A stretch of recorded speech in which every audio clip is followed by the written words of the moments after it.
conocí a María en Nicaragua por ahí por el año 2000, un poquito antes, cuando se estaba preparando, sí, el año 2000, cuando se estaba preparando la primera asamblea por la salud mundial de los pueblos en Bangladesh. Y nosotros habíamos hecho un trabajo de investigación que había durado unos 4 años aproximadamente, que exploraba precisamente las experiencias comunitarias de salud en Guatemala, El Salvador y Nicaragua. Entonces ese proyecto tenía un equipo en Guatemala, un equipo de académicos en Guatemala, otro acá en El Salvador y otro en Nicaragua, ¿verdad? Y había identificado en un primer momento las experiencias que habían surgido durante el periodo de los años 80, durante los años 80, y que que habían llegado hasta ese año de alguna manera y que habían generado con anterioridad lo que precisamente se conoció como la atención primaria de salud, que fue la declaración a que María hacía alusión, que se firmó en 1978 en Almata. Entonces ahí había una conferencia donde se presentaban los resultados finales y ahí nos conocimos con María, pero bueno, era una cuestión, fue una empatía inmediata ahí, como que nos hubiéramos conocido desde siempre, ¿verdad? Porque precisamente estaba yo haciendo memoria. María se incorporó a la clínica Berfors en 1975, cuando la expulsaron de Nicaragua por sus actividades en esta experiencia en el río Coco, con los pueblos originarios de esa zona. Y yo en 1975 también, como resultado yo fui un observador de la masacre del 30 de julio de 1975. En ese entonces estaba yo también, era un médico joven, recién graduado, y daba 1 hora de consulta en el Seguro Social, haciendo un interinato ahí, ¿verdad? De un médico que había ido de vacaciones y salió la oportunidad, y entonces me dieron la oportunidad de dar 1 hora de consulta ahí. Era docente en la Facultad de Medicina, tenía un horario de trabajo de 7 de la mañana a 3 de la tarde, y luego de 4 a 5 tenía ese interinato ahí en el Seguro Social. A las 3 de la tarde que yo salí de mi trabajo en la universidad, se estaba organizando la manifestación del 30 de julio, que precisamente protestaba porque hacía una semana el ejército se había metido a ¿cómo se llama esto? Entonces, Centro Universitario de Occidente, que era lo que es hoy la Facultad de Santa Ana, la Facultad Multidisciplinaria de Santa Ana. Entonces aquí se metió el ejército para reprimir y para desmantelar las carrozas que estaban organizando para el desfile bufo en la fiesta Julius. Y la manifestación del 30 de julio de 1975 era para protestar por la intervención en Santa Ana, por la violación a la autonomía universitaria acá y por todos los daños que se hicieron a la comunidad universitaria acá.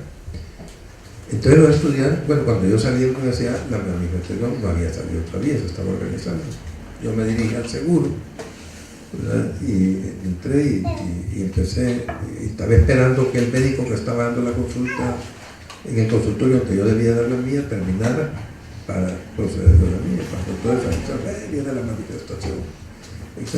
Entonces todos nos asomamos hacia la pared del edificio del seguro social, una pared de vidrio, que es un edificio que ya demolieron, ya no existe, que era el que estaba donde está hoy el ¿cómo se llama este hospital? ¿Qué es este? Colón. Sí, del seguro, el que está ahí en la esquina cerca de la terminal de bus. Entonces ese edificio en una pared de vidrio se miraba toda la calle. Desde ahí observé yo la masacre. Intentamos con otro compañero salir a recoger los heridos que quedaron después de la masacre, que vimos visualmente todo como no hubo provocación de parte de la manifestación estudiantil. El ejército simplemente llegó y empezó a disparar contra los estudiantes.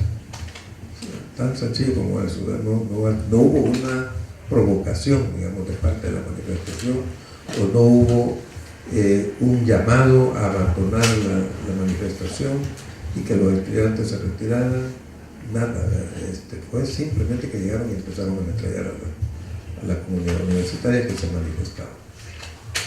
Entonces, eso fue en 1975, ¿verdad? Ese fue bueno, como decía, nosotros intentamos con otro compañero a tratar de rescatar a los heridos, y la guardia nos culateó y nos metió de regreso al hospital y no nos permitió rescatar los heridos. Entonces, hago esa colación porque lo que movió a María a incorporarse a la clínica Berjos, su expulsión de Nicaragua por trabajar con los pueblos originarios, fue en cierta medida también, y coincide en el tiempo precisamente y en la motivación, para que una semana después de eso tomara yo la decisión de incorporarme a la lucha armada en aquel entonces, ¿verdad? Y de ahí pues todo lo demás es historia, ¿verdad? Pero luego en el año 2000, esas trayectorias, esas cosas se fundieron en un esfuerzo común, ¿verdad? Cuando ya la situación había cambiado completamente tanto en Nicaragua como en Guatemala, bueno, como en El Salvador, no en Guatemala, ¿verdad? Donde se seguía reprimiendo.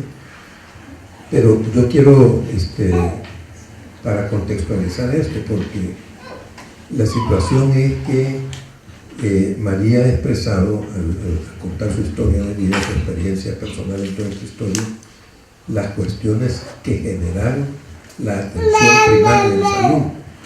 Cuando María tuvo su trabajo en la clínica Berjos, no había atención primaria, es decir, existía atención primaria en salud, pero no estaba conceptualizada como tal, ¿verdad? En 1978, en Alma Ata, basados en la experiencia comunitaria, ¿verdad?, que habían desarrollado las comunidades, como las comunidades mayas con las que trabajó María, o como los pueblos originarios del río Coco, o como experiencias similares en África, en el Oriente Medio, en Bangladesh, ¿verdad?, en múltiples regiones del planeta, ¿verdad?, con la experiencia de los médicos descalzos en China, etc. De todas esas experiencias se sintetizaron los principios básicos de la atención primaria de salud, ¿verdad?, que, como bien dice María, como bien decía Alex también, no es el primer nivel de atención, ¿verdad? La identificación de la atención primaria de salud como primer nivel de atención fue una respuesta del estatus médico y del modelo medicalizado para medicalizar la atención primaria de salud, precisamente porque la atención primaria de salud trataba de desmedicalizar, ¿verdad?, la salud, ¿verdad?, que había sido capturada por el proceso de medicalización. Porque ¿qué es la atención primaria de salud? Se sintetiza en ese trabajo que María ha descrito también, ¿verdad?, a lo largo de su trayectoria, ¿verdad? En primer lugar, la participación social, ¿verdad? La gente tiene derecho, ¿verdad?, y tiene el deber de participar para enfrentar lo que afecta a su salud. Eso es la participación social. Para que la gente pueda hacer eso, necesita organizarse, necesita que el liderazgo comunitario se identifique, y se necesita que en el liderazgo comunitario y en la comunidad misma se desarrollen las capacidades para participar, porque nadie nace sabiendo participar, se aprende a participar en la práctica, ¿verdad? Y la mejor manera de participar es organizar a la comunidad. ¿Por qué? Para enfrentar las cosas que afectan su salud, ¿verdad? ¿Qué afecta a su salud? La fábrica que contamina, el agrotóxico que se utiliza en los cultivos, ¿verdad?, la utilización del agua para otras cosas, priorizándola sobre el consumo sobre el consumo humano y sobre el agua segura para el consumo humano de la población, ¿verdad? Eso condiciona la manera en que las poblaciones se enferman y se mueren, ¿verdad? Pero el modelo medicalizado no afecta eso, no enfrenta eso, ¿verdad? El modelo medicalizado espera que se enferme la gente y entonces cura, ¿verdad?, y cura con alta tecnología y a altos costos, ¿verdad? Pero no enfrenta las formas en que la gente se enferma y se muere. ¿Qué condiciona que la gente se enferma y se muere? ¿Verdad?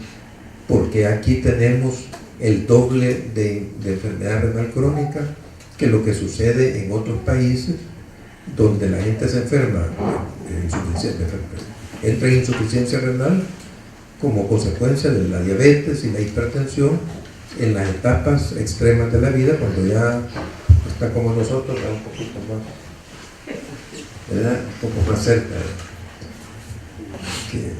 Entonces, aquí no, ¿verdad? Aquí tenemos ciertamente insuficiencia renal en los pacientes que tienen hipertensión y diabetes, pero tenemos otro 50% de casos que no es eso, son pacientes jóvenes en la etapa productiva de su vida, obreros agrícolas, involucrados en el cultivo de la caña.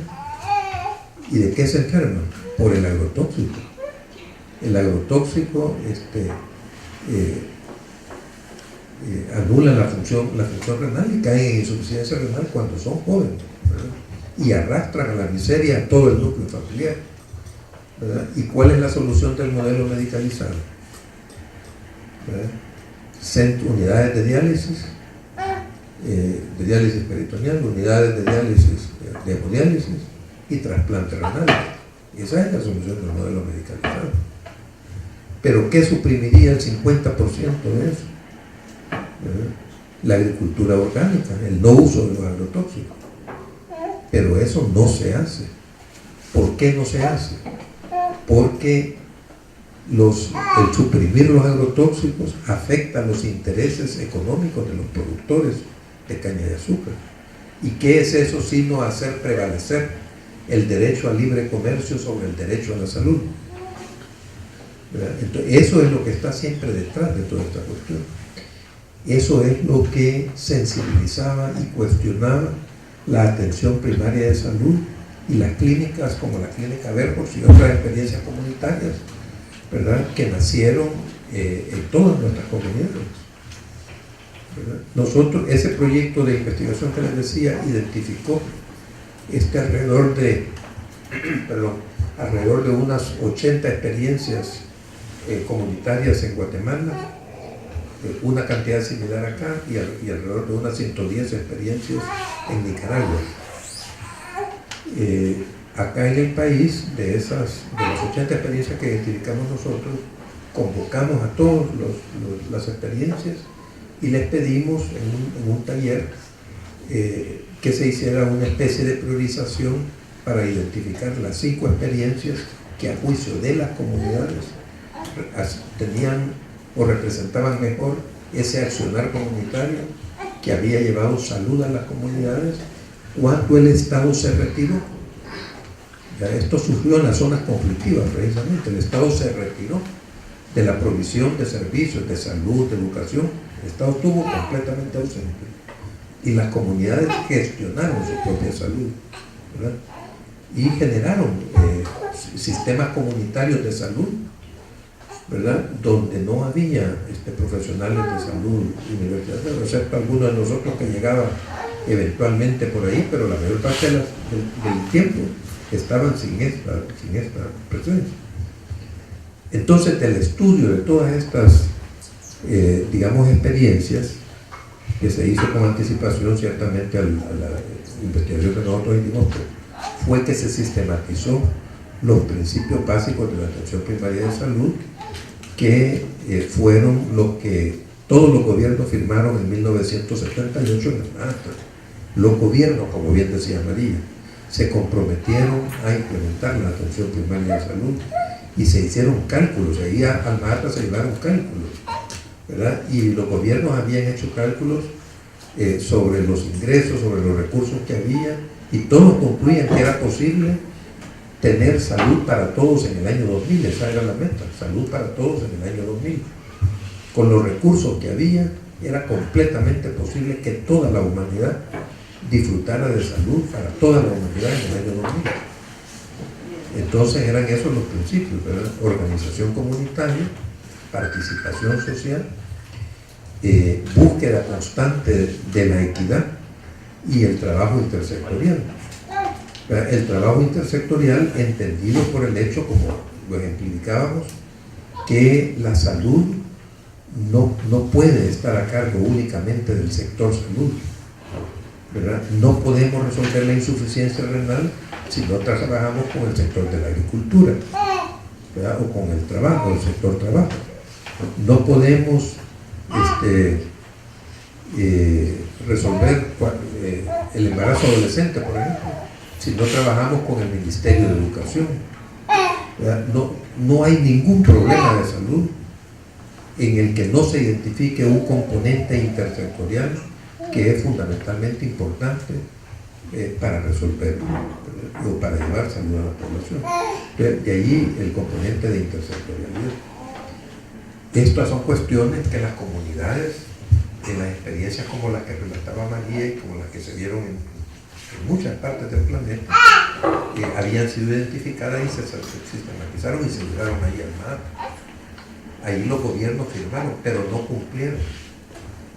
No cumplieron, ¿verdad? Cuando en los años 90, finales de los años 90, fue más que evidente que la meta de salud para todos en el año 2000 no se iba a cumplir, ¿verdad? Entonces se comenzó a organizar la conferencia de Bangladesh, la primera Asamblea Mundial por la Salud de los Pueblos, ¿verdad? Y esta fue una conferencia no de los gobiernos, sino que de los pueblos, como bien lo decía Farid. Y ahí los pueblos reclamaron a los gobiernos que no habían cumplido la promesa que habían hecho. Y ahí nació precisamente el Movimiento por la Salud de los Pueblos para luchar por eso. Hago esto porque me parece que la charla de María sienta y explica muy bien cómo es que se dio esta cuestión de la atención primaria de salud y cómo es que cuando acá el Frente Farabundo Martí para la Liberación Nacional llega al poder en el 2009, monta una reforma de salud que declarativamente dice que va a reorientar el sistema de salud hacia la atención primaria de salud, que no es el primer nivel de atención. En muchas partes, ¿verdad?, se concibe la atención primaria como el primer nivel de atención, porque es una confusión muy conveniente, porque la participación social es peligrosa para el estatus, ¿verdad?, porque la organización comunitaria es peligrosa para el estatus, porque la búsqueda de la equidad es peligrosa para el estatus, ¿verdad? Entonces, por eso es también que la primera medida del proceso de reforma de salud en este país fue la supresión de todos los cobros en el sistema público, ¿verdad? Y ojalá que nunca más se vuelva a cobrar en el sistema público. Eso es algo que los salvadoreños deben defender a como dé lugar, ¿verdad? Y que se debe seguir buscando constantemente la equidad, ¿verdad?, y seguir organizando a la comunidad. Acá la reforma de salud generó el Foro Nacional de Salud, que es una instancia de organización comunitaria, y el proceso de reforma tuvo la sabiduría de hacer que ese Foro Nacional de Salud no naciera como una instancia dependiente del Ministerio de Salud, ¿verdad? Si hubiera sido así hace tiempo que el foro hubiera desaparecido, pero no lo es, ¿verdad? El Foro Nacional de Salud nace como una instancia independiente, como una instancia de la comunidad, ¿verdad?, no del gobierno. Si hubiera sido una instancia del gobierno, nos hubiera dicho, hubiera sido un coro de alabanzas, ¿verdad?, nos hubiera dicho lo que nosotros queríamos oír, no lo que realmente estaba pasando, ¿verdad? Por eso, ¿verdad? Y el Foro Nacional de Salud es hoy una de las organizaciones más potentes en el país, del movimiento social, y sigue creciendo porque salud es una bandera que convoca, ¿verdad?, y una necesidad que la gente entiende rápidamente para movilizarse y para organizarse en torno a su demanda, ¿verdad? Entonces, a mí me parece que esta, digamos, la charla de María, ¿verdad?, y la cátedra abierta, los felicito sinceramente porque hayan escogido este tema y hayan escogido a María precisamente para la primera exposición, porque permite identificar esta cuestión. el compañero nos decía, hay algunos logros. Yo pienso que es un poco más de algunos, ¿verdad?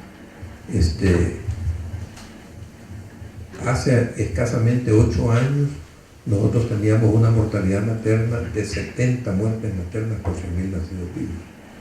Hoy tenemos 27 muertes maternas por 100.000 nacidos vivos.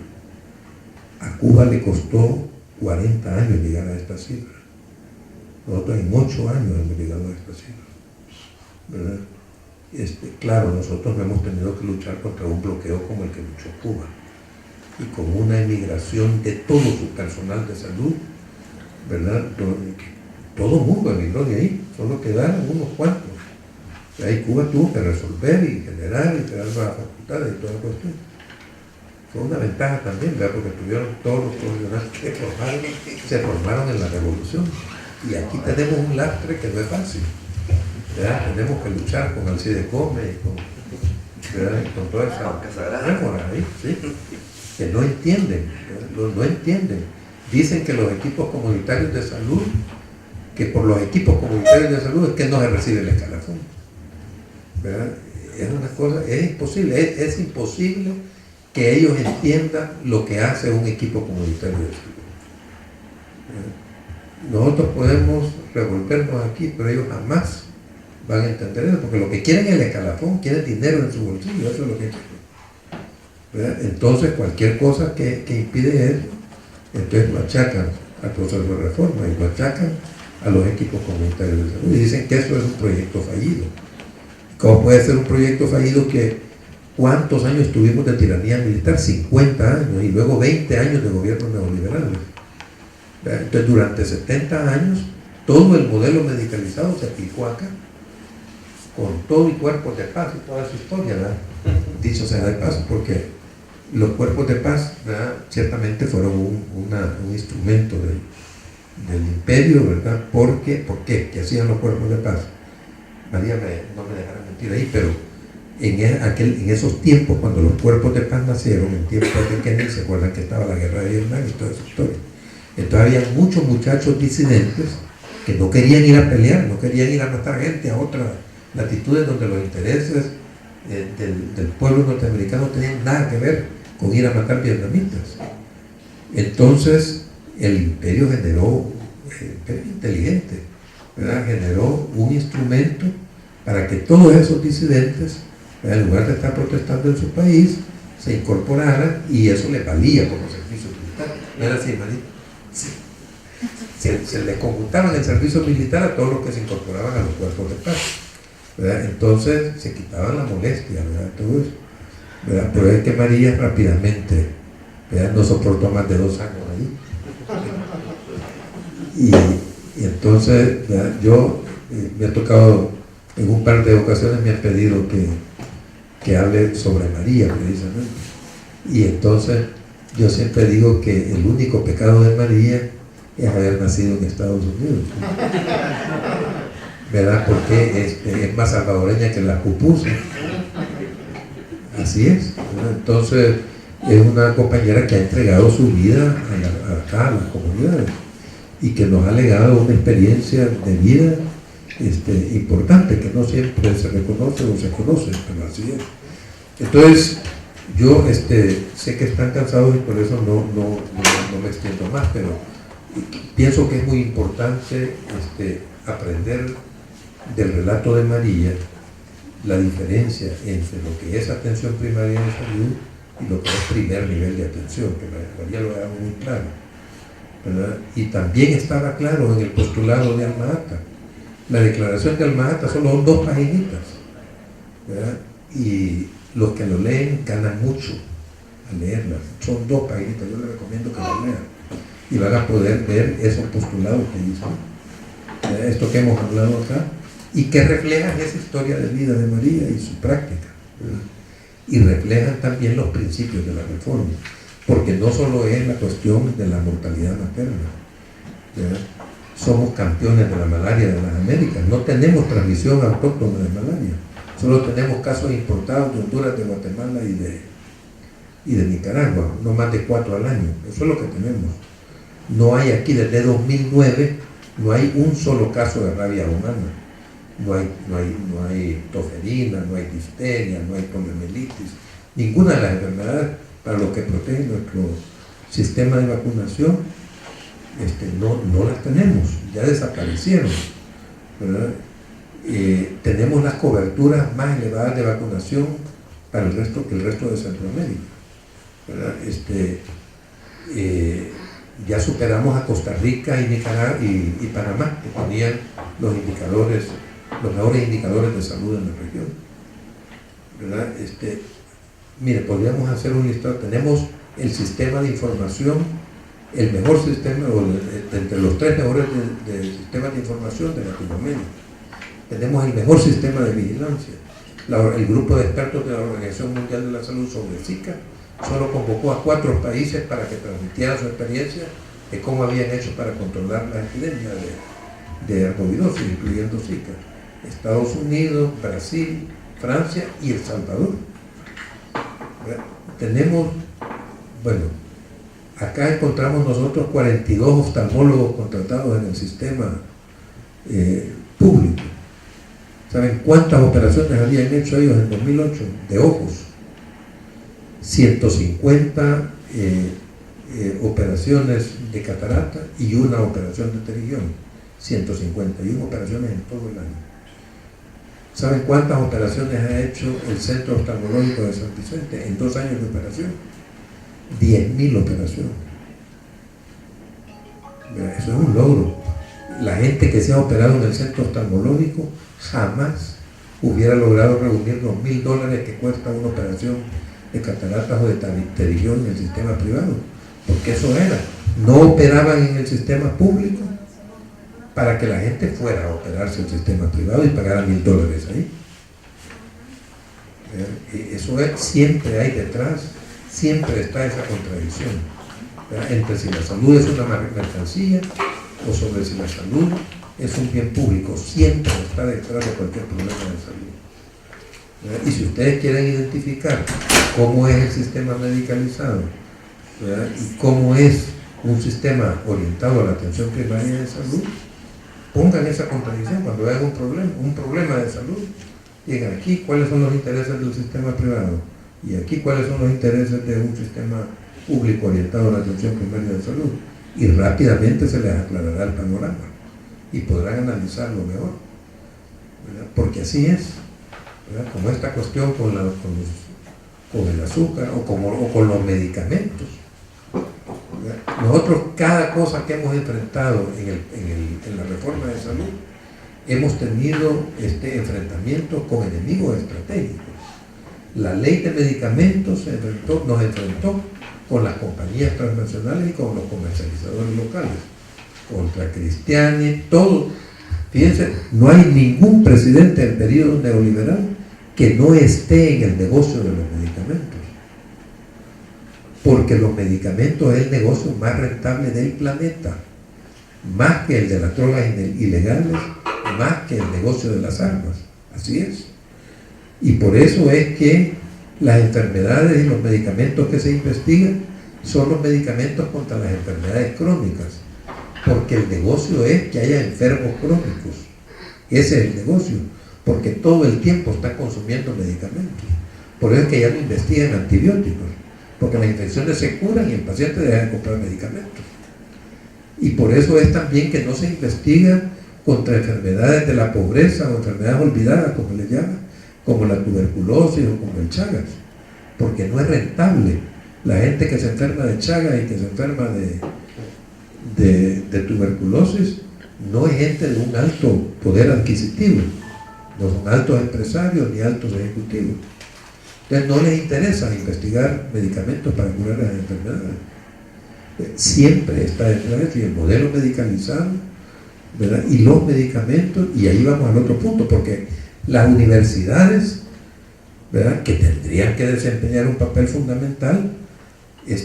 Por ejemplo, cuando yo estudié medicina, no sé, yo creo que no hay mucha diferencia cuando yo estudié farmacología, ¿qué le enseñaban a uno de un medicamento? ¿Cuál es el principio activo? ¿Verdad?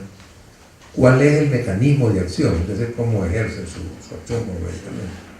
¿Cuáles son los efectos adversos que tiene? punto. Jamás se estudió ahí cómo es que las compañías transnacionales condicionan el quehacer de todo el sistema de salud. ¿Verdad? Ni esto de por qué se investigan estos medicamentos y no estos otros. Eso no se estudia ahí en las facultades de medicina. ¿Verdad? Y por eso tiene especial valor la creación de esta cátedra. Yo intenté, cuando fui decano de la Facultad de Medicina, crear una cátedra abierta, hasta teníamos el nombre, le íbamos a poner Roque Dalton, ¿verdad? Pero no tuvimos, ¿verdad? Entonces por eso felicitamos, ¿verdad?, a Alex y los compañeros y a la Facultad Multidisciplinaria de Occidente, porque han logrado sacar adelante esta empresa. Ojalá que no decaiga, ¿verdad?, que se mantenga, porque igual va a sufrir embates, ¿verdad? Porque una cátedra como esta nace en oposición al estatus y nace en oposición al modelo medicalizado, si no, no tiene razón de ser. Y nace para hacer conciencia, en este caso, en los futuros profesionales, en la población en general, en lo que tiene que hacer el trabajo intersectorial para enfrentar los problemas de salud, ¿verdad?, para seguir los pasos que María nos contó, ¿verdad? Entonces, solamente eso, muchas gracias.